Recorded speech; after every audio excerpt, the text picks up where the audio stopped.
Eu quero te convidar a abrir a sua Bíblia, o seu aplicativo de celular, no texto de 2 Crônicas, capítulo 24.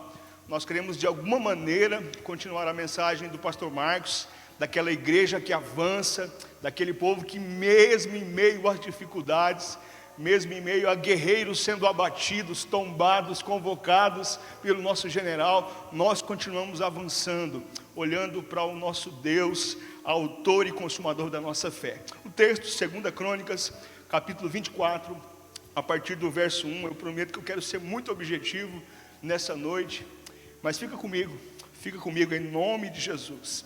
2 Crônicas 24, o texto está ali, a versão que nós vamos ler é da NVI. A Bíblia diz que Joás tinha 7 anos de idade quando se tornou rei e reinou 40 anos em Jerusalém. O nome da sua mãe era Zíbia, ela era de Berseba. Joás fez o que o Senhor aprova enquanto viveu o sacerdote Joiada. Este escolheu para Joás 2 mulheres e ele teve filhos e filhas. Algum tempo depois, Joás decidiu fazer reparos no templo do Senhor. Ele reuniu os sacerdotes e os levitas e lhe disse: vão às cidades de Judá e recolham o imposto devido anualmente por todo Israel para fazer reparos no templo de seu Deus. Vão agora mesmo. Os levitas, porém, não agiram imediatamente. Por isso, o rei convocou Joiada, o sumo sacerdote, e lhe perguntou: por que você não agiu que os levitas trouxessem de Judá e de Jerusalém o imposto determinado por Moisés, servo do Senhor, e pela Assembleia de Israel, para a tenda da Arca da Aliança? De fato, Atalia, que era a avó de Joás, uma mulher ímpia, e os seus filhos tinham arrombado o templo de Deus e tinham usado até os objetos sagrados para cultuar os Balaíns. Então, por ordem do rei de Israel, por ordem do rei, fizeram uma caixa e a colocaram do lado de fora, à entrada do templo do Senhor. Fez-se a seguir uma proclamação em Judá e em Jerusalém para que trouxessem ao Senhor o imposto que Moisés, servo de Deus, havia exigido de Israel no deserto. Verso 10: todos os líderes e todo o povo trouxeram com alegria as suas contribuições, colocando-as na caixa até enchê-la. Sempre que os levitas levavam a caixa até os supervisores do rei, e estes viam que havia muita prata, o secretário real e o oficial do sumo sacerdote esvaziavam-na e levavam de volta. Fazendo isso regularmente, ajuntaram uma grande quantidade de prata. O rei Joiada entregava essa prata aos homens que executavam os trabalhos necessários no templo do Senhor. Eles contrataram pedreiros, carpinteiros e também operários que trabalhavam em ferro e em bronze para restaurarem o templo do Senhor. Os homens encarregados do Senhor eram diligentes, o que garantiu o progresso da obra da reforma. Eles reconstruíram o templo de Deus, de acordo com o modelo original, e o reforçaram. Quando terminaram, trouxeram o restante da prata ao rei Joiada, e com ela foram feitos utensílios para o templo do Senhor, utensílios para o serviço e para os holocaustos, além de tigelas e outros objetos de ouro e de prata. Enquanto Joiada viveu, o sacerdote Joiada viveu, holocaustos foram apresentados continuamente no templo do Senhor. Joiada morreu com idade avançada, com 130 anos. Foi sepultado com os reis na cidade de Davi, em atenção ao bem que havia feito em Israel, com o povo de Deus, a favor de Deus e no seu templo.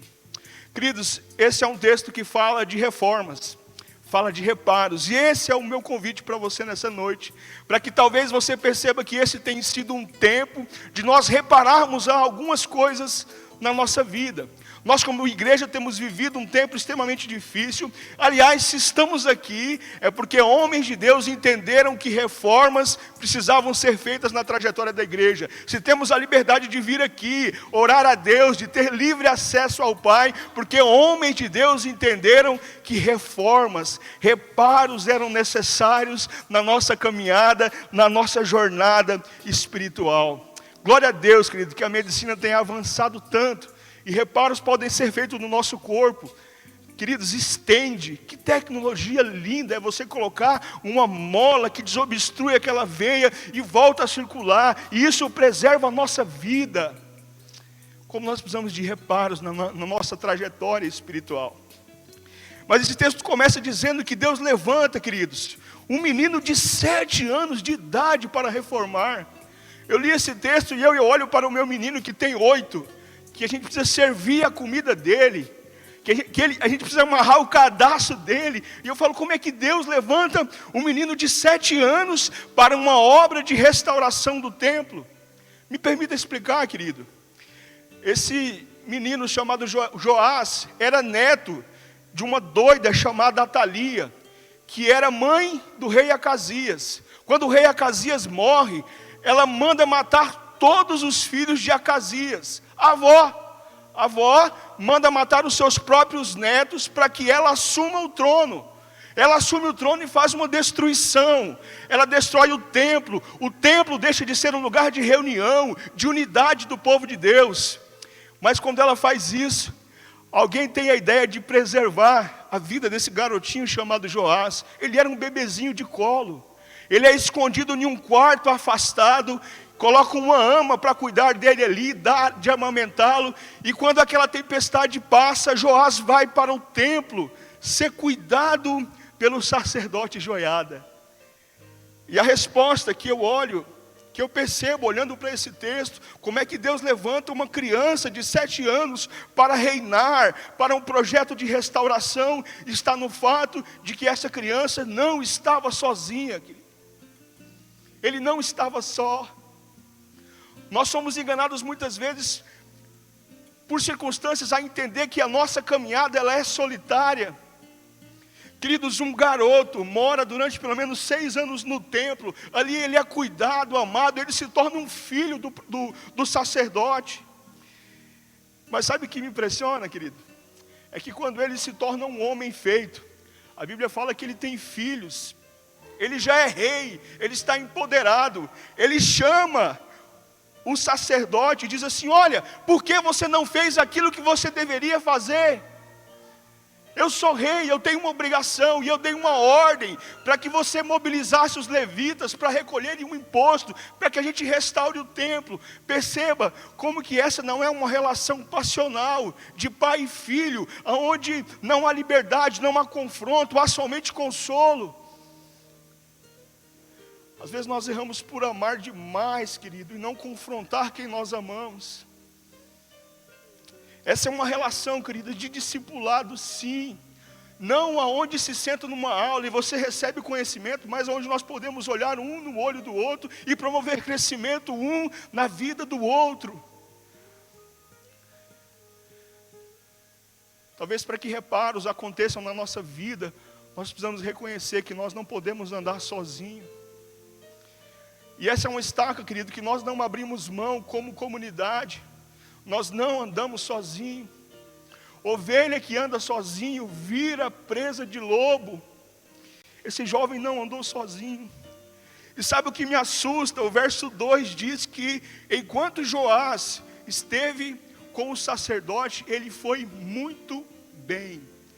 Mas quando o sacerdote morreu, ele quis caminhar sozinho, querido. Ele achou que ele não precisava prestar conta mais a ninguém. E ele foi muito mal. É assustador o que acontece quando esse homem decide andar sozinho. Jesus não andou sozinho, queridos. O Filho de Deus não andou sozinho. Ele reuniu 12 para caminhar com ele, para comer com ele. Não era uma sala de aula, querido.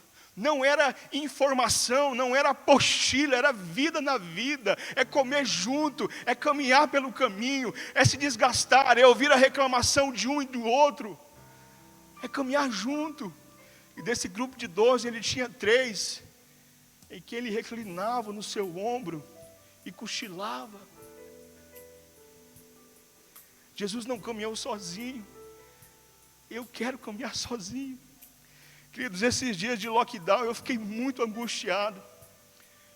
Eu trabalho no SUS e eu nunca tinha passado por essa experiência. de coisas, de você não ter resposta, de você não poder ajudar as pessoas.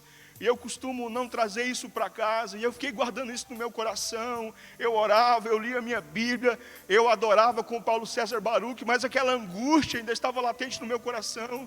E um dia, sentando no fundo de casa, na minha cadeira de fio, eu resolvi ligar para algumas pessoas, amigos, irmãos queridos. E eu liguei e falei, como é que você está? Eu estou bem, e você? Eu falei, cara, eu estou angustiado. Coisas têm acontecido, e eu abri o meu coração. E queridos, aquela noite, aquela conversa de alguns minutos, foi cura sobre a minha alma. E eu percebi que eu não preciso andar sozinho. Quando nós entendemos isso, tudo se torna mais fácil. Nós não fomos chamados para andar sozinhos. Nós temos amigos com quem nós podemos crescer. Eu me lembro que quando o meu pastor, meu pai, quem nos gerou na fé, disse que ia embora da igreja, quer dizer, eu achei que eu ficaria órfão. Eu chorei demais, eu sou chorão, e eu abracei o pastor Edson não me explicou muito bem o que estava acontecendo, graças a Deus que ele não me explicou, são as políticas eclesiásticas, e ele disse que estava indo embora. Eu abracei e falei, pastor, como é que vai ser, pastor? Eu vou ficar sozinho? Ele falou, não, querido, na igreja a gente nunca está sozinho, Deus levanta pessoas, ninguém é insubstituível. E é verdade, querido.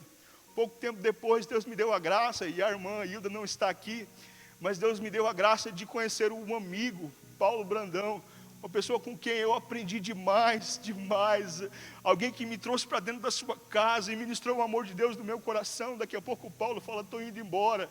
Eu falei, aí é demais, Deus. Novamente eu vou ficar sem amigo, vou ficar sozinho. E o Paulo vai embora para Porto Alegre. Deus levanta numa circunstância totalmente ocasional. Eu conheço o pastor Denis, e o pastor fala, vamos caminhar junto.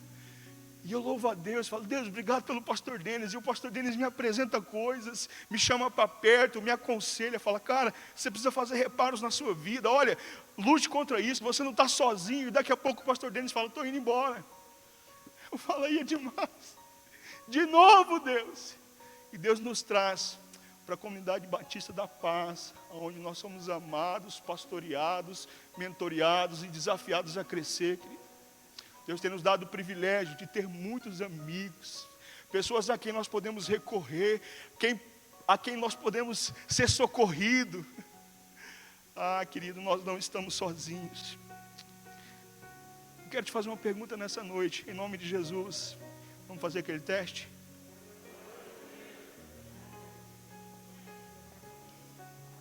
O pastor não, misericórdia. Misericórdia. Suas amizades te promovem, querido. Suas amizades te aproximam de Deus. Alguns dias atrás nós tomamos conhecimento daquele rapaz que caiu, se jogou do 5º andar daquele prédio. E queridos, aquele rapaz estava rodeado de amigos, entre muitas aspas. De amigos, dos parceiros que caminham juntos. E o Rodrigo me contava que acompanhou o velório dele. E a viúva, diante do seu corpo no caixão, falou, sabe por que ele está aqui? Em razão da amizade de vocês. Se vocês fossem amigos de verdade, isso não teria acontecido. Os parceiros. Nós estamos diante de um texto em que o rei tenta devolver a unidade ao povo de Deus. E sabe quando essa unidade foi rompida de fato? Quando o filho de Salomão ascende ao reinado, e ele querendo se impor, querendo sentir-se mais forte, talvez mais poderoso do que o seu pai, do que o seu avô Davi, que foi um grande rei que uniu o povo. O desafio que nós temos como igreja é andar em unidade, apesar das nossas diferenças, das nossas divergências. Quando Roboão ascende ao trono, ele recebe Jeroboão, que era da tribo de Efraim, que havia fugido do pai dele. E Jeroboão fala, cara, eu vim aqui te pedir algo, cara, alivia a nossa carga de trabalho. O nosso povo tem sido penalizado com muito trabalho. O seu pai nos deu, alivia o nosso jugo, cara, e nós recomeçaremos um novo tempo. Ele falou, me dá 3 dias, eu vou consultar algumas pessoas que sempre me aconselham. E ele procurou os conselheiros do seu pai. Os conselheiros disseram, olha, cara, se você fizer isso, vai ser um gesto de boa convivência, nós podemos voltar a ser o Israel forte, as tribos caminhando juntas. Ele falou, beleza. E ele foi ouvir os parça, os camaradas que jogavam bola com ele na rua, os amigos da infância. Chamou eles e falou, cara, ó, o cara me procurou aí, quer fazer as pazes com a gente, o que vocês acham? Os parças disseram, é o Zé Ruela. Sabe o que você disse para ele? Diz que o seu dedo mindinho é mais grosso do que o lombo do seu pai Salomão. Sabe quem que ele ouviu, querido? Os parça. E ele chamou Jeroboão retornando do Egito, disse, e aí? Faremos as pazes, caminharemos juntos, cresceremos juntos? Ele falou, negativo. O meu dedo mindinho é mais grosso do que o lombo do meu pai, e vocês vão ter mais serviço. E queridos, nessa ocasião, 10 tribos de Israel passam a estar com Jeroboão, e o reino é dividido entre o reino do norte e o reino do sul, porque ele preferiu ouvir os parças. Não caminhe sozinho, querido, não caminhe sozinho.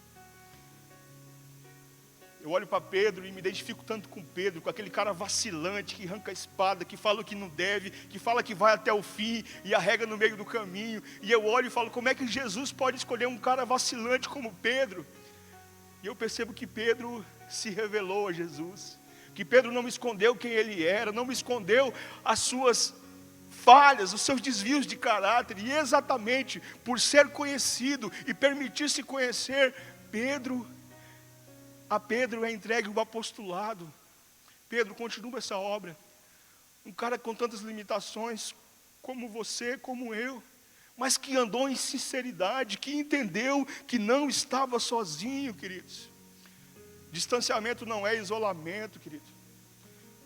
Nós estamos adotando todas as medidas. Você está distante, você está do lado de quem você convive, tem álcool, tem termômetro, nós estamos distantes, mas isso não significa que nós estamos isolados. Nós não podemos caminhar sozinhos, não podemos. No verso 10, querido, a Bíblia diz que as pessoas traziam com alegria as suas contribuições. Nesse tempo de reparo, que nós precisamos pedir a Deus que Ele nos ensine o que é o reino dEle. Sabe por quê, querido? A Bíblia diz que Deus nos resgata do império das trevas. O império não pede licença para ninguém. O império, ele se estabelece, ele mata, ele invade, ele manda drone, ele explode. O império não pede licença para entrar na sua família. Ele entra e arrebenta o seu casamento. Ele entra e apresenta drogas para o seu filho. Esse é o império das trevas. Mas Jesus diz que nos resgata desse império e nos traz para o reino do Filho do seu amor. Às vezes eu tenho a impressão que a gente criou um reino paralelo entre o império das trevas e o reino de Deus, que é o nosso reino, aonde eu mesmo sou rei, onde as minhas vontades prevalecem, os meus desejos prevalecem. Querido, o povo se alegrou em pagar imposto. O povo se alegrou porque havia uma esperança de restauração de Israel, havia esperança de estar no templo, havia esperança de estar com os irmãos novamente. O povo se alegrou e trouxe as suas contribuições. Nós precisamos aprender a ser generosos, querido. A generosidade é aquilo que permeia as nossas relações no reino de Deus. Generosidade não é daquilo que nos sobra, querido. Não é daquilo que resta, não, isso é esmola, isso é oferta. Generosidade é quando exige um sacrifício nosso, quando nós precisamos tirar do nosso conforto em favor de alguém, para abençoar a vida de alguém. É tirar daquilo que nos faz falta para abençoar alguém. Isso é ser generoso. E esse é o reino de Deus, querido. Uma certa noite Jesus é procurado por um religioso, e os religiosos sempre têm muitas perguntas a serem feitas. E aquele Nicodemos pergunta para Jesus algumas coisas, e Jesus vira para ele e fala: Nicodemos, se você não nascer de novo, você não pode ver o reino de Deus. E Nicodemos fala: mas Jesus, como é que eu posso voltar lá no ventre da minha mãe, ser um bebê? Como isso, Jesus? Me explica. Jesus fala: Nicodemos, se você não nascer da água e do Espírito, você não pode entrar no reino de Deus. Você percebe a diferença entre ver e entrar. Entre ver o reino de Deus, ver o reino está ali e entrar no reino de Deus. Nós entramos através do arrependimento, querido, da água, do batismo, da confissão dos nossos pecados. E nós vivemos nele quando o Espírito passa a reinar em nosso coração. O pastor Juan Carlos Ortiz é um pastor renomado, se tornou uma referência mundial por um avivamento que aconteceu na Argentina. E ele conta que ele orou, aspirou para que aquela comunidade vivesse, entrasse no reino de Deus. E as pessoas começaram a fazer algumas coisas. E ele conta que o cara que tinha 2 TV entregava para aquele que não tinha nenhuma. Voluntariamente, ninguém pedia para ele fazer aquilo, um ato generoso. As pessoas que tinham 2 carros, entregavam o seu carro para aquela família que não tinha nenhum. E ele começou a ver que as pessoas haviam entrado no reino, mas ele ficou em crise, quando as pessoas começaram a chegar e entregar a chave da casa para ele. Falou: pastor, a minha casa é do reino, está aqui. Ele falou: meu Deus, o que eu vou fazer? Havia uma ala da igreja que queria vender as casas para cuidar dos pobres. E havia uma ala da igreja que queria vender aquelas casas para construir um grande e suntuoso templo lá em Buenos Aires. E ele começou a orar, falou: Deus, o que eu faço com essas casas, Senhor? Durante 6 meses ele orou: Deus, me dá uma direção. Se essas casas são do reino, o que a gente faz? A gente vende, Deus, me dá uma direção. E ele recebeu uma direção, querido. Ele pegou aquela chave daquelas casas, procurou os irmãos, falou: se a sua casa é do reino, querido, não existe motivo para que ela esteja vazia. Enche elas de pessoas, seja um embaixador do reino de Deus. Sabe o que aconteceu na Argentina? Foi um dos maiores movimentos de pequenos grupos nas casas. Porque as pessoas entenderam o que era entrar no reino de Deus, o que significava, querido, generosidade. Num tempo, querido, de inflação altíssima, de crise econômica. Queira viver nesse reino, querido. Eu sozinho não sou igreja. Me perdoe, irmão, você sozinho não é igreja. Minha irmã, você sozinha, você não é igreja. Um tijolo não é uma edificação. Tem um menino lá do meu bairro, o Gabriel. Ele é um pouquinho mais velho do que o meu menino, e ele gosta de fazer favores para ganhar um trocado. E volta e meia ele bate lá, quer cortar a minha grama, quer puxar alguma coisa. Ele está vendendo doce na rua, ele vai ser empreendedor, o Gabriel. E esses dias ele bateu lá dizendo que tinha uns entulhos para trazer para mim, se ele podia trazer. A pergunta é: você vai me pagar? Falei: pode trazer, Gabriel. Claro. Aí ele vai lá, pega a minha carriola, a minha enxada e vai buscar, né? E ele trouxe umas 5 carriolas de tijolos inteiros, querido, e jogou lá no fundo. Eu olhei para aquela pilha e era um monte de tijolo junto. Mas aquele monte de tijolo junto não era uma edificação, era apenas um entulho, pastor. Era entulho. Ele jogou lá no fundo e vai ser aterrado, vai ter terra em cima, eles vão quebrar. Mas, querido, tente arrancar um tijolo dessa parede aqui, edificada. Tente arrancar, vem aqui. Veja se você consegue arrancar um tijolo sem atingir os outros. Isso é ser igreja.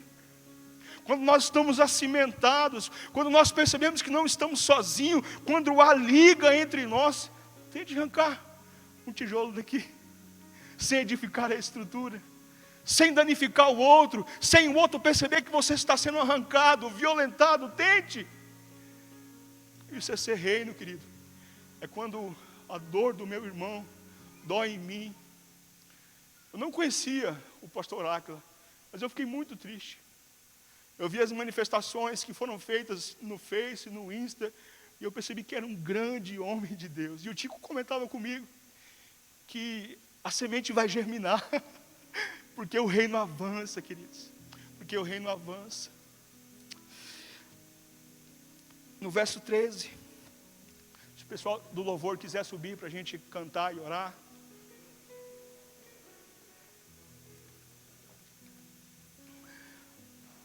No verso 13, diz que os homens encarregados daquele trabalho, eles eram dirigentes, o que garantiu o progresso da obra da reforma.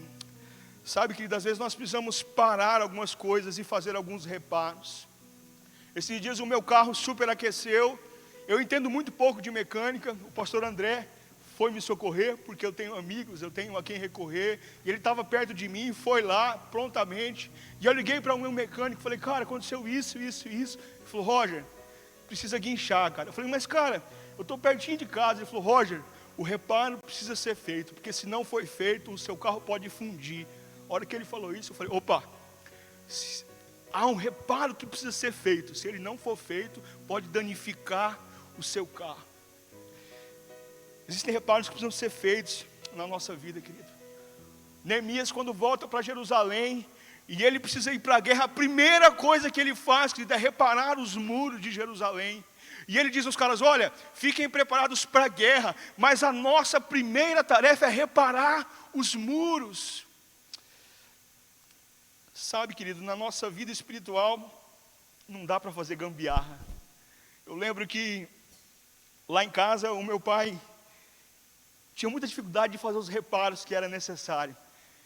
E um vidro que quebrava, ele achava um raio-x lá, uma tomografia, e colocava no lugar daquele vidro, né? Quebrava um cano, ele passava uma fita isolante, e ele dizia assim, é provisório, e falava baixinho, pro resto da vida. Às vezes nós queremos improvisar, fazer gambiarra, remendos na nossa vida espiritual, quando nós precisamos parar e fazer os reparos necessários. Observe que esse é o grande projeto desse rei, é reformar. Reformar, querido. Reformar. Reparar os erros. Fazer um pit stop.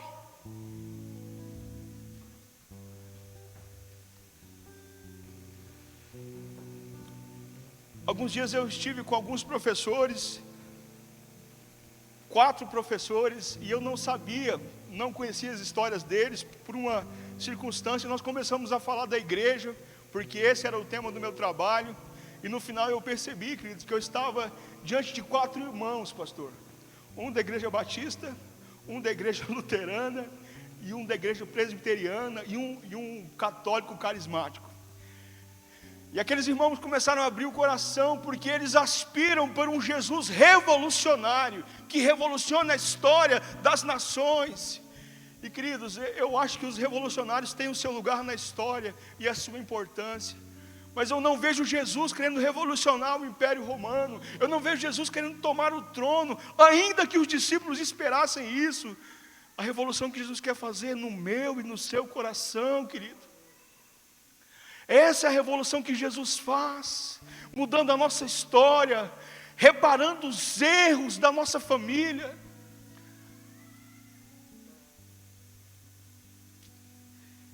E ele explica essa expressão a Nicodemos, convidando ele a nascer de novo. Porque se você não nascer de novo, você não pode ver o reino de Deus. Quero te convidar a ficar de pé. Esse tempo tem nos mostrado, querido, nos revelado que talvez o que tem nos faltado não é tempo, mas talvez seja senso de prioridade. Talvez você precise fazer reparos no seu casamento. Reparo é diferente de manutenção, querido.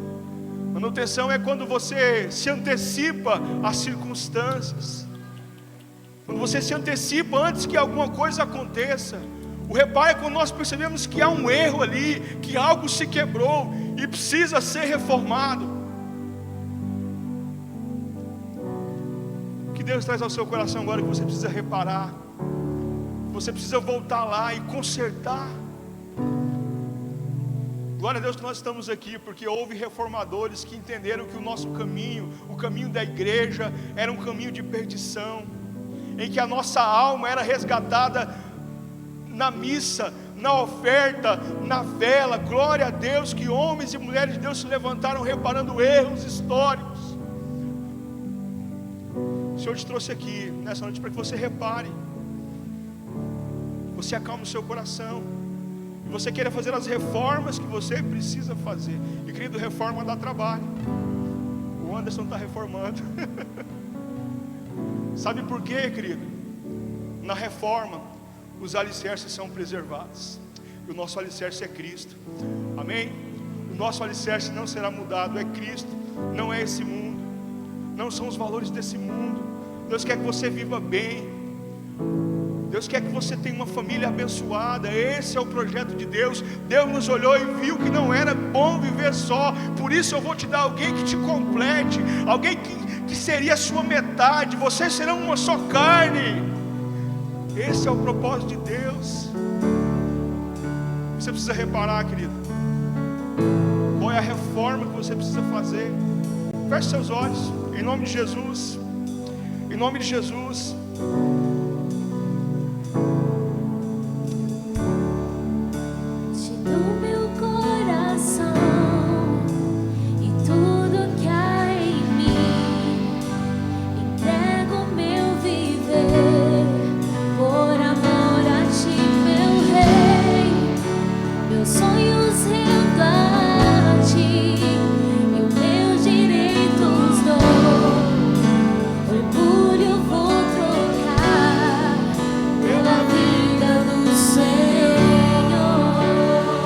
Você pode orar isso?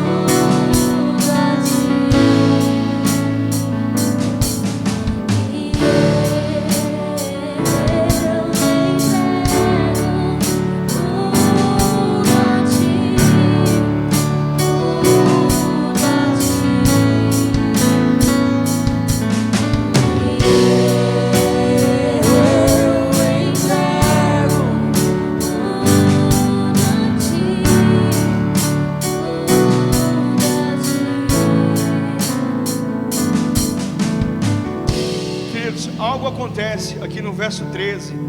A Bíblia diz que eles reconstruíram o templo, e o templo ficou mais forte do que era antes. Olha só, querido, ficou mais forte do que era antes. Você pode escolher como você vai sair desse tempo. 2019 parece que nunca vai acabar. Esse Covid-19 já virou 20, 21. Mas eu quero dizer em nome de Jesus que você pode sair mais forte, fortalecido, amadurecido, reformado, reparado em Deus. Amém? Seja generoso consigo mesmo. Perceba que você tem que sacrificar para você crescer. Talvez seja o seu tempo, talvez seja aquela quinta-feira da célula, que talvez é pesado para você. Talvez esse seja o sacrifício que você precisa fazer para você crescer, para você ser reparado em Deus. Amém? Vamos orar. Pai, em nome de Jesus, ó Deus, nós queremos nos colocar, ó Deus, na Tua presença, Pai. Ó Deus, o templo foi reformado, Pai, com carpinteiros, pedreiros, serralheiros, e nós talvez precisamos de ajuda, ó Deus, para reparar algumas áreas da nossa vida, Pai. Nos ajuda, Pai. Nós não queremos andar sozinho, Pai. Nós somos convidados a ser igreja, a ser corpo, a ser edifício espiritual, Pai. Nós queremos avançar, ó Deus. Nós queremos crescer na Tua presença. Queremos, ó Deus, andar em unidade, Pai. Visita o nosso coração, Pai. Visita casamentos, ó Deus, nessa noite, dando unidade, reciprocidade, amor. Nos ajuda, ó Deus, a tomar a nossa cruz, ó Deus. Não queremos viver no nosso reino, Pai, mas queremos viver no Teu reino, aonde a Tua vontade prevalece, ó Deus. Faz isso em nosso coração, ó Deus. Por isso nós entregamos as nossas emoções, as nossas motivações ao Senhor, ó Deus. Visita, ó Deus. Nós estamos abertos, ó Deus, a ser reparados pelo Senhor. Mostra, ó Deus, dá nessa hora revelação, áreas da minha vida que precisam ser reparadas, Pai, para que eu entre nesse reino, para que eu desfrute da Tua presença. Oh Deus, e nós estaremos mais forte desse tempo, Papai, em nome de Jesus. Em nome de Jesus, visita os nossos filhos, Pai. Talvez, ó Deus, precisamos reparar a nossa relação, Pai, com os nossos filhos. Nós rejeitamos, ó Deus, que o império das trevas, ó Deus, alcance a nossa casa. Ó Deus, talvez nós vamos reparar relacionamentos, Pai, no nosso trabalho. Nos ajuda, Pai, nos dá essa percepção, Pai. Visita o nosso coração, Pai. Nós queremos avançar. Queremos, ó Deus, ser igreja que avança, que mas em meio às lutas continua, Deus, tendo alegria na tua presença, Pai. Oh Deus, em nome de Jesus, Pai, continua conosco nessa semana, nesse tempo, papai. Oh Deus, que o frio climático não esfrie o nosso coração, Pai. Dá-nos senso de prioridade, Pai. Oh Deus, nós não sabemos o dia, Pai, que o Senhor irá nos chamar. Não sabemos, Pai, mas queremos deixar sementes em corações, Pai. Oh Deus, visita-nos, ó Pai. Consola corações nesse tempo, papai. Nos consola, em nome do Senhor Jesus é que nós oramos, Pai. Aleluias, amém